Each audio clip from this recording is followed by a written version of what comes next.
Syllabus के अनुसार DPSP वाले पार्ट को क्लियर करेंगे। दोस्तों आपको बता दें कि राज्य का जो नीति निदेशक तत्व है ये आयरलैंड से लिया गया है, क्योंकि एक दोस्त ने कमेंट करके पूछा था कि राज्य के नीति निदेशक तत्व किस देश से लिए गए हैं, तो आयरलैंड से लिए गए हैं। नीति निदेशक तत्व को कहाँ से लिया गया है? आयरलैंड से। दोस्तों आपको बता दें कि भारतीय संविधान के भाग 4 में अनुच्छेद 36 से 51 तक नीति निदेशक तत्वों का वर्णन है। नीति निदेशक तत्वों को शॉर्ट में दोस्तों डीपीएसपी बोला जाता है। भारतीय संविधान के भाग 4 में, कितने में? भाग 4 में। आधार संविधान के टोटल 22 भाग हैं। चौथे भाग में 36 से 51 तक, अनुच्छेद 36 से 51 तक नीति निदेशक तत्वों का वर्णन है। दोस्तों आपको बता दें कि नीति निदेशक तत्व किस देश से लिए गए हैं? आयरलैंड से। ये पूछा बहुत जाता है एग्जाम में कि नीति निदेशक तत्वों को कहाँ से लिया गया है? आयरलैंड से। दोस्तों आपको बता दें कि नीति निदेशक तत्वों का उद्देश्य क्या होता है? ये कल्याणकारी राज्य की स्थापना करना। लेकिन दोस्तों आपको बता दें कि नीति निदेशक तत्व के लिए राज्य बाध्यकारी नहीं होता। राज्य चाहेगा तो लागू करेगा, नहीं तो नहीं, उस पर कोई बाध्यता नहीं होती है। तो नीति निदेशक तत्वों का उद्देश्य कल्याणकारी राज्य की स्थापना करना है। और आपको बता दें कि नीति निदेशक तत्वों से रिलेटेड जो अनुच्छेद हैं काफ़ी पूछे जाते हैं, तो हम आज उनके बारे में भी बात करेंगे।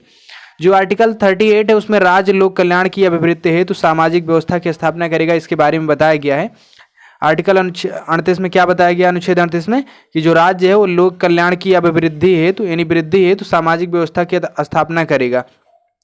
और आर्टिकल 39 से ज़्यादा पूछा जाता है आर्टिकल 39A, लेकिन दोस्तों हम आपको आर्टिकल 39 भी बता दे रहे हैं। राज्य द्वारा अनुसरणीय कुछ नीतियां हैं, उन्हीं के बारे में आर्टिकल 39 में बताया गया है कि सभी नागरिक में स्त्री और पुरुष दोनों आते को आजीविका के उचित साधन प्राप्त करने का अधिकार भी है। और उत्पादन के साधन आदि का विकेंद्रीकरण कहने का मतलब है इसको एक जगह न रख करके पूरे जगह फैला देना। जैसे पंचायती राज व्यवस्था क्या है? वो विकेंद्रीकृत अर्थव्यवस्था है।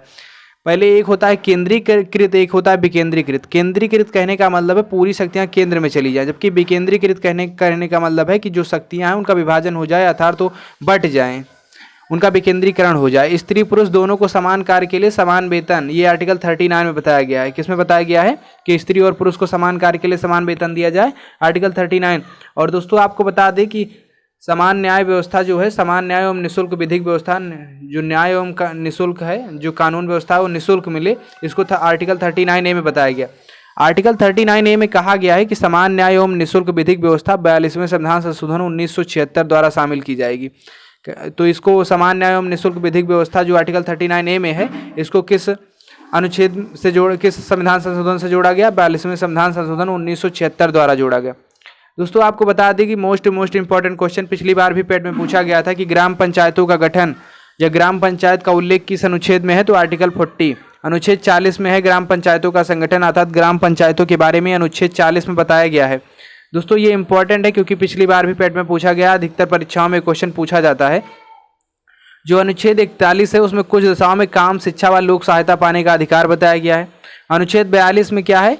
ये पूछा जा सकता है कि प्रसूति सहायता किसमें है? अनुच्छेद 42 जो डिलीवरी वाला सिस्टम होता है महिलाओं का, तो कार्य की न्याय संगत और मानवोचित दशाओं तथा प्रसूति सहायता का जो उपबंध है, यानी प्रसूति सहायता किस आर्टिकल के तहत दी जाती है? आर्टिकल 42 के तहत, और ये राज्य प्रोवाइड कराएगा। और आर्टिकल 43 दोस्तों आपको बता दें कि मोस्ट इंपॉर्टेंट क्वेश्चन है, क्योंकि ये बन सकता है कि मनरेगा को किस अनुच्छेद के अंतर्गत रखा जा सकता है। तो जो मनरेगा लागू किया गया है वो आर्टिकल 43 को देखते हुए लागू किया गया है। कि कर्मकारों के लिए निर्वाह मजदूरी एवं कुटीर उद्योगों आदि का विकास जो है आर्टिकल 43 के तहत किया जाएगा। दोस्तों आपको बता दें कि जो मनरेगा है ये आर्टिकल 43 के अंतर्गत लिया गया है। कर्मकारों के लिए निर्वाह मजदूरी एवं कुटीर उद्योगों आदि का विकास किस अनुच्छेद के तहत किया जाएगा? आर्टिकल 43। और दोस्तों मोस्ट इंपॉर्टेंट कि समान नागरिक संहिता यानी एक समान सिविल संहिता कहाँ लागू है, ये पूछा जाता है। और दूसरी बात ये पूछा जाता है किस आर्टिकल में है। तो सबसे पहला राज्य कौन है जिसने समान सिविल संहिता लागू किया? एक समान सिविल संहिता, ये गोवा है। दोस्तों आपको बता दें कि आर्टिकल 40, अब तो उत्तराखंड ने भी लागू कर दिया है।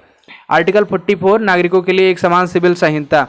और अनुच्छेद 45 में बताया गया है कि बालकों के लिए जो निःशुल्क एवं अनिवार्य शिक्षा है वो प्रोवाइड करा दी जाए। 86वें संविधान संशोधन 2000 द्वारा इसे आर्टिकल 45 में सम्मिलित किया गया।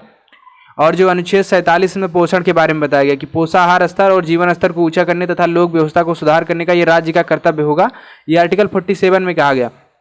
और दोस्तों अब आने वाले जो आर्टिकल हैं 48, 49 और 50 और 51 ये बहुत इंपॉर्टेंट है, रिपीटेड क्वेश्चन है परीक्षाओं के लिए। जो कृषि एवं पशुपालन है ये किस में है? तो ये आर्टिकल 48 में है। दोस्तों आपको बता दें कि जो आर्टिकल 49 है राष्ट्रीय महत्व के स्मारकों, स्थानों व वस्तुओं का संरक्षण करने के लिए। और दोस्तों आपको बता दें कि जो वन्य जीव संरक्षण और ये पर्यावरण है इसको 48A के तहत रखा गया है। तो आर्टिकल 48 में कृषि और पशुपालन है। आर्टिकल 49 में राष्ट्रीय महत्व के स्मारक स्थानों व वस्तुओं का संरक्षण है। कार्यपालिका का न्यायपालिका से पृथककरण आर्टिकल 50 में कर दिया गया। लोग कहते हैं 50-50 हो जाए, 50-50 कहने का मतलब है कार्यपालिका का न्यायपालिका से पृथककरण, अर्थात कार्यपालिका अपना 50% अलग वर्क करे।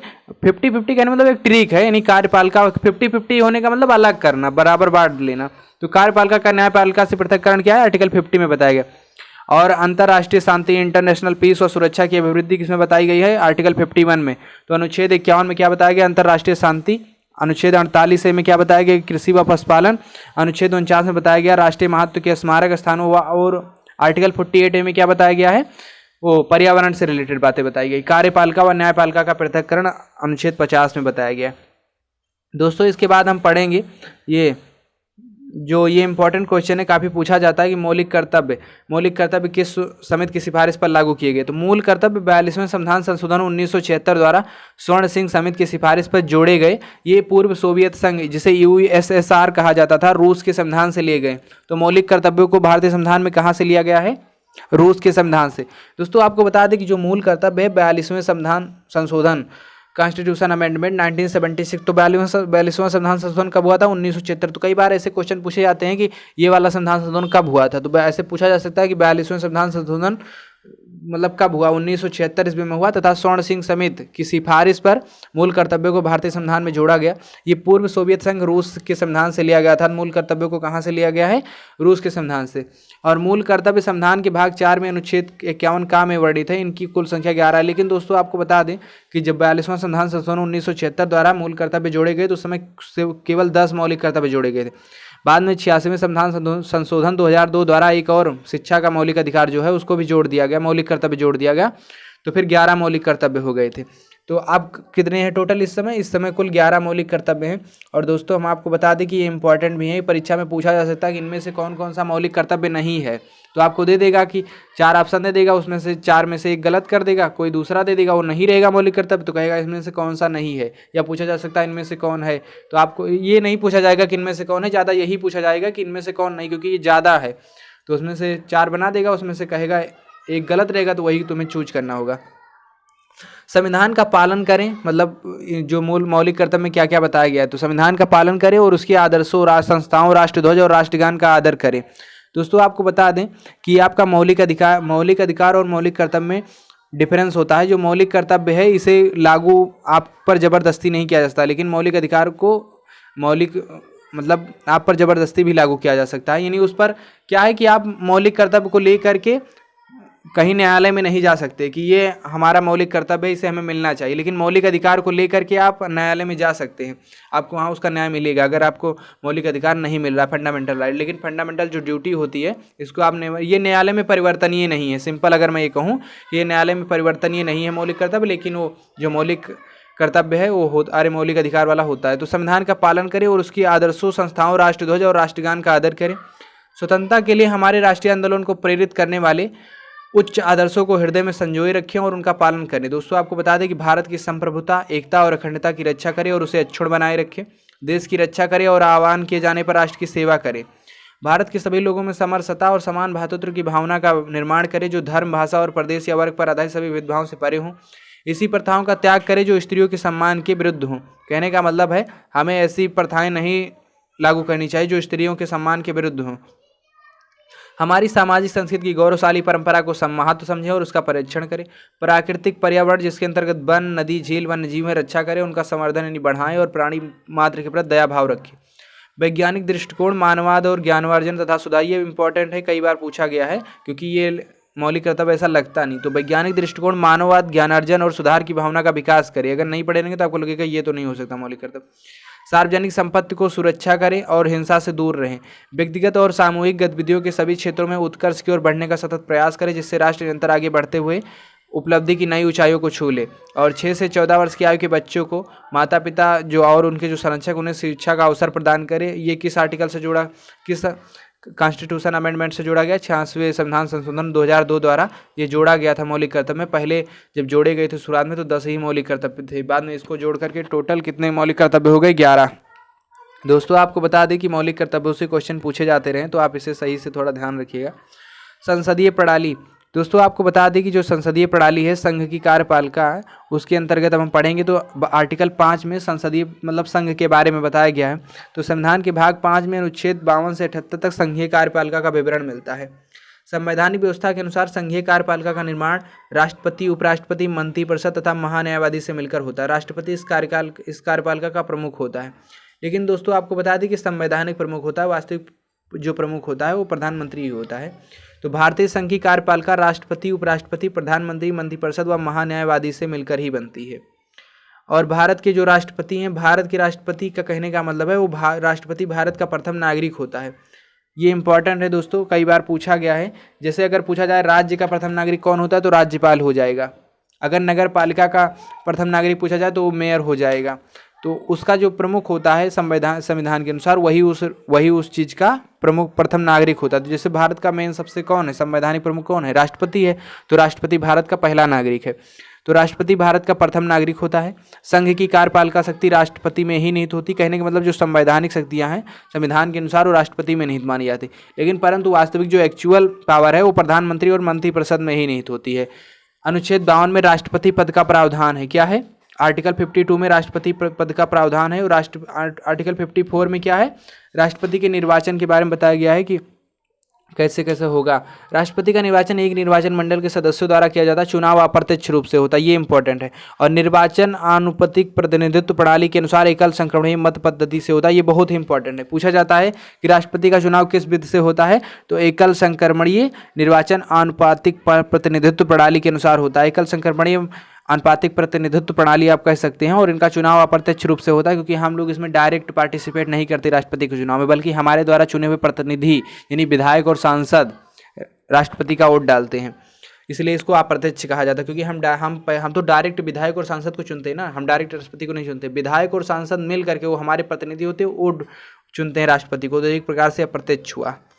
राष्ट्रपति के निर्वाचन मंडल में शामिल सदस्य, दोस्तों आपको बता दें कि संसद के दोनों सदनों के निर्वाचित सदस्य राष्ट्रपति के निर्वाचन मंडल में भाग लेते हैं। संसद के दोनों सदनों का कहने का मतलब है राज्यसभा और लोकसभा। राज्यसभा सांसद और लोकसभा सांसद जितने होते हैं वो राष्ट्रपति के निर्वाचन मंडल में शामिल होते हैं। राज्य की विधानसभाओं के निर्वाचित सदस्य, राज्य की विधानसभाओं कहने का मतलब विधान परिषद के सदस्य इसमें नहीं शामिल होते। राज्य की विधानसभा यानी जैसे विधायक वगैरह होते हैं, विधानसभा के निर्वाचित सदस्य होते हैं, ये शामिल होते हैं। और केंद्र शासित प्रदेश दिल्ली, पुडुचेरी व जम्मू कश्मीर नवीनतम विधानसभाओं के निर्वाचित सदस्य। सभी केंद्र शासित प्रदेशों के जो निर्वाचित सदस्य होते हैं वो विधानसभाओं के निर्वाचित सदस्य नहीं भाग लेते, लेकिन दिल्ली, पुडुचेरी और जम्मू कश्मीर के विधानसभाओं के निर्वाचित सदस्य जो हैं राष्ट्रपति के निर्वाचन मंडल में भाग लेते हैं। और दोस्तों आपको बता दें कि जो मनोनीत सदस्य होते हैं वो राष्ट्रपति के निर्वाचन मंडल में भाग नहीं लेते, क्योंकि उन्हें राष्ट्रपति खुद ही मनोनीत करता है।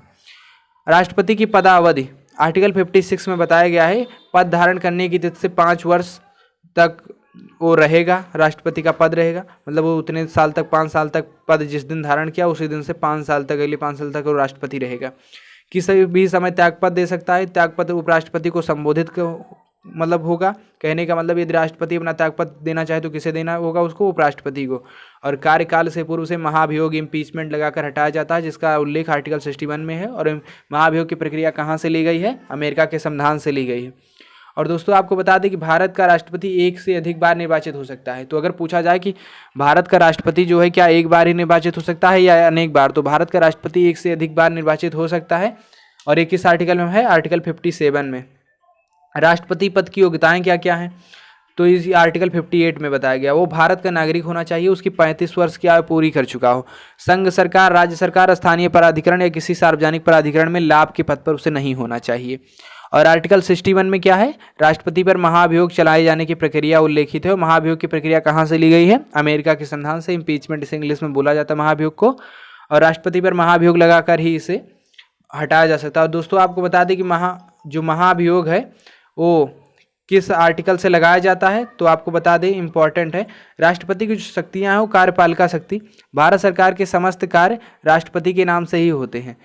भारत सरकार के समस्त कार्य किसके नाम से होते हैं? राष्ट्रपति के नाम से होते हैं। राष्ट्रपति प्रधानमंत्री की नियुक्ति करता है व प्रधानमंत्री की सलाह पर भारत सरकार के समस्त कार्य राष्ट्रपति के नाम से होते हैं।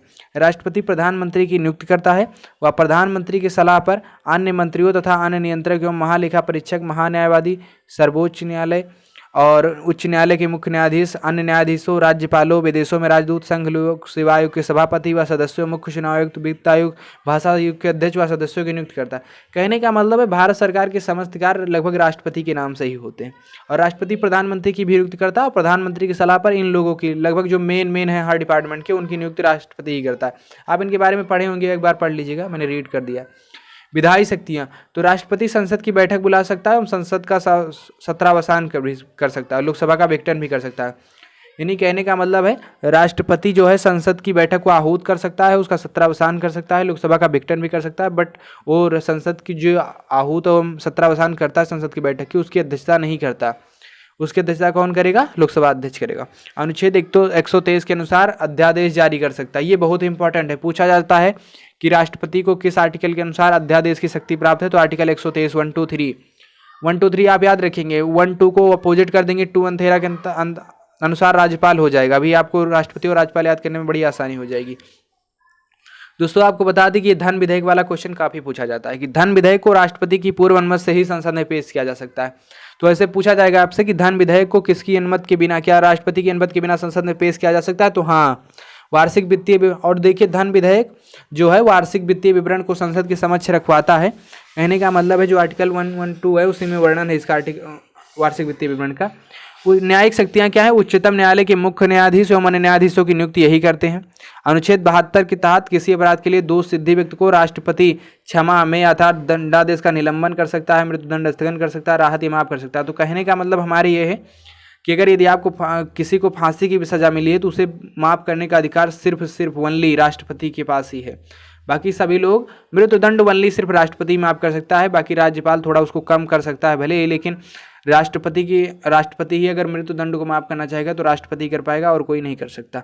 दोस्तों आपको बता दें कि इसीलिए आर्टिकल 72 बहुत ही इंपॉर्टेंट है। पूछा जाता है कि मृत्युदंड माफ कर सकता है किस अनुच्छेद के तहत राष्ट्रपति, तो अनुच्छेद 72 के तहत, या जो सजा उसको कम कैसे कर सकता है आर्टिकल 72 के तहत। यानी किसी अपराध के लिए दोष सिद्धि व्यक्ति को राष्ट्रपति क्षमा में अर्थात दंडादेश का निलंबन कर सकता है, मृत्युदंड का स्थगन कर सकता है, राहत भी कर सकता है, माफ भी कर सकता है।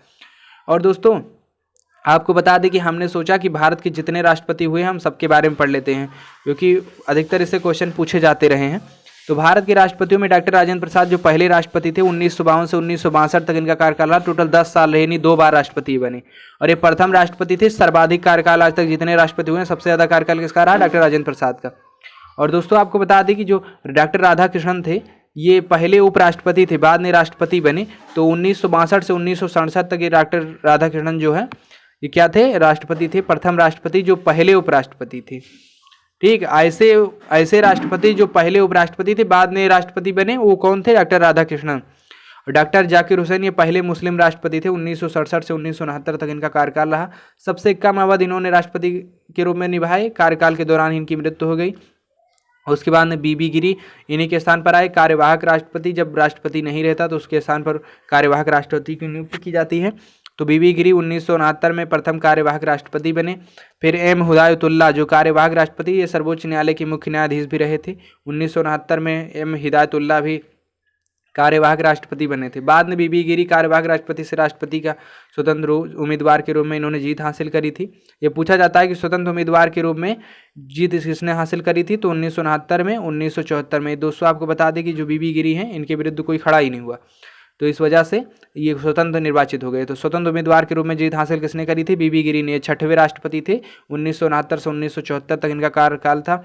और कार्यकाल के दौरान दो ऐसे, पहले तो डॉक्टर जाकिर हुसैन और दूसरे फखरुद्दीन अली अहमद। तो 1974 से 1977 तक क्या है? फखरुद्दीन अली अहमद का कार्यकाल रहा। कार्यकाल के ही दौरान इनकी मृत्यु हो गई। और बी.डी. जत्ती कार्यवाहक राष्ट्रपति थे 1977 में। नीलम संजीव रेड्डी 1977 से 1982 एकमात्र निर्विरोध निर्वाचित राष्ट्रपति। एकमात्र निर्विरोध निर्वाचित राष्ट्रपति कौन थे? नीलम संजीव रेड्डी 1977 से 1982 तक। दोस्तों आपको बता दें कि जो बीबी गिरी है इन्होंने स्वतंत्र उम्मीदवार के रूप में जीत हासिल करी थी, लेकिन एकमात्र निर्विरोध जो राष्ट्रपति है अर्थात इनके वो मैंने बीबी गिरी वाले में ऐसा हमें लगता है गलत बोल दिया है। दोस्तों आपको नीलम संजीव रेड्डी बताना था। तो नीलम संजीव रेड्डी कौन थे? वो निर्विरोध निर्वाचित राष्ट्रपति हुए थे। कहने का मतलब है इनके विरुद्ध कोई खड़ा ही नहीं हुआ था, नीलम संजीव रेड्डी। ठीक, एकमात्र निर्विरोध निर्वाचित राष्ट्रपति, इनके विरोध में कोई खड़ा ही नहीं हुआ, नीलम संजीव रेड्डी थे। और ज्ञानी जैल सिंह, ये बहुत बार पूछा जाता है कि इन्होंने वो पॉकेट बीटों का इस्तेमाल किया था। तो ज्ञानी जैल सिंह 1982 से 1987 तक ये पहले सिख राष्ट्रपति थे। और आर वेंकट रमन सबसे अधिक आयु के राष्ट्रपति, यानी सबसे ज़्यादा उम्र के कौन से राष्ट्रपति थे, वो थे आर वेंकट रमन। और डॉक्टर शंकर दयाल शर्मा भी राष्ट्रपति हुए। के आर नारायणन ये प्रथम दलित राष्ट्रपति हुए। Doctor APJ Abdul Kalam missile man, doctor APJ Abdul Kalam प्रथम वैज्ञानिक राष्ट्रपति। आप दोस्तों कमेंट करके बताइए कि मिसाइल ओमेन ऑफ इंडिया कौन है। मिसाइल मैन ऑफ इंडिया तो डॉक्टर एपीजे अब्दुल कलाम है। मिसाइल ओमेन ऑफ इंडिया आप हमें कमेंट करके बताइए। डॉक्टर एपीजे अब्दुल कलाम प्रथम वैज्ञानिक राष्ट्रपति थे। और ये वैज्ञानिक होकर के जो राष्ट्रपति बने डॉक्टर एपीजे अब्दुल कलाम। और उसके बाद में प्रथम महिला राष्ट्रपति कौन है, ये हैं श्रीमती प्रतिभा देवी सिंह पाटिल। और राजस्थान की पहली महिला राज्यपाल भी रह चुकी हैं श्रीमती प्रतिभा देवी सिंह पाटिल, और इन्हें प्रथम महिला राष्ट्रपति होने का भी गौरव प्राप्त है। प्रणब मुखर्जी ये प्रथम बंगाली राष्ट्रपति हुए। 2012 से 2017 तक इनका कार्यकाल रहा। और उत्तर प्रदेश मूल के प्रथम राष्ट्रपति जो है रामनाथ कोविंद 25 जुलाई 2017 से अब तक। और वर्तमान में 15वीं राष्ट्रपति के रूप में द्रौपदी चंद मुर्मू हैं। द्रौपदी मुर्मू हैं। ये द्रौपदी मुर्मू कौन है इस समय वर्तमान में प्रेजेंट टाइम में राष्ट्रपति हैं द्रौपदी मुर्मू। तो माननीय द्रौपदी मुर्मू इस समय जो है राष्ट्रपति हैं प्रेजेंट टाइम में। तो रामनाथ कोविंद 25 जुलाई 2017 से रहे थे अब, लेकिन अब रामनाथ कोविंद तो रहे नहीं। तो अब क्या हैं, अब कौन है, अब द्रौपदी चंद मुर्मू हैं इस समय भारत की वर्तमान राष्ट्रपति। दोस्तों आपको बता दें कि आप कंटिन्यू वीडियो देखते रहिए और आप पढ़ाई करना स्टार्ट कर दीजिए थोड़ा और ज़्यादा, कम से कम 10-10 12-12 घंटे आप कंटिन्यू पढ़ाई करिए।